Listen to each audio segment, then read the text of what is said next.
श्री ब्रह्मचैतन्य गोंदवलेकर महाराज यांचे प्रवचन. नामस्मरण व एकाग्रता. नामस्मरण करताना चित्त एकाग्र का होत नाही, त्याकरिता काय करावे? नामस्मरण करीत असताना हजारो तऱ्हेचे विचार मनात येतात हे खरे. त्यांना आवरण्याचा पहिला उपाय म्हणजे त्या विचारांच्या मागे न जाणे. विचार मनात आले तर त्या विचारांना फाटे फोडून ते वाढवू नये, म्हणजेच मनोराज्य करू नये. विचार जसे येतील तसे जातील, तिकडे लक्ष देऊ नये. चित्त एकाग्र होण्याकरिताच नामस्मरणाची गरज आहे. चित्ताची एकाग्रता ही फार पुढची पायरी आहे. चित्त चंचल आहे, त्याला कुठेतरी स्थिर करून ठेवल्याशिवाय भागत नाही. म्हणून ते नामात गुंतवून ठेवावे. नामस्मरण करीत असताना ते नाम आपल्या कानांनी ऐकावे, म्हणजे एकाग्रता व्हायला मदत होईल. एकाग्रता झाल्याशिवाय नाम घेण्यात अर्थ नाही आणि नामाशिवाय एकाग्रता होणार नाही. या संशयात न पडता साधे सोपे नाम घ्यावे, म्हणजे आपोआप एकाग्रता येईल.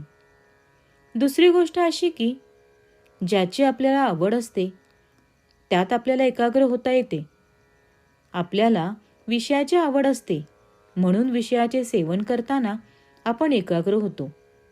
मग त्याचप्रमाणे विषयाच्या ऐवजी आपण परमात्म्याची आवड धरली तर त्याच्या ठिकाणीही एकाग्र होता येणार नाही का? म्हणून आज विषयाची जितकी आवड आहे तितकीच आवड ठेवावी.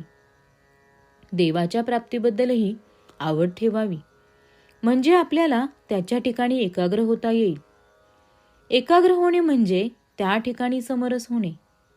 मीठ पाण्यात टाकले म्हणजे ते पाण्याहून वेगळे राहते का? योग केल्याने एकाग्र होता येईल खरे, पण जोपर्यंत समाधी आहे तोपर्यंतच ती एकाग्रता टिकेल. सर्वानुभूती, भगवत भाव पाहणे हेच खरे एकाग्रतेचे साधन. सर्व ठिकाणी तोच भरलेला आहे असे समजल्यावर द्वैत्व कुठे राहिले आणि जिथे द्वैत गेले तिथे आपोआपच एकाग्रता आलीच. अशी एकाग्रता साधते तीच खरी समाधी होय. मनुष्य अगदी एकटा असला किंवा एकांतात असला तरी आपल्या कल्पनेने तो अनेक माणसे आपल्या भोवती गोळा करतो. विशेषतः विद्वान लोकांना कल्पना जास्त असतात. तेव्हा कल्पना करायचीच तर ती भगवंताविषयी करूया. भगवंत हा दाता आहे, त्राता आहे, सुख देणारा आहे, अशी कल्पना आपण करूया. त्यातच खरे हित आहे. कल्पनेच्या पलीकडे असणारा परमात्मा आपण कल्पनेतून आणून सगुण करावा आणि तिथेच आपले चित्त स्थिर करण्याचा प्रयत्न करावा. श्रीराम जय राम जय जय राम. श्रीराम जय राम जय जय राम. श्रीराम जय राम जय जय राम. श्रीराम जय राम जय जय राम.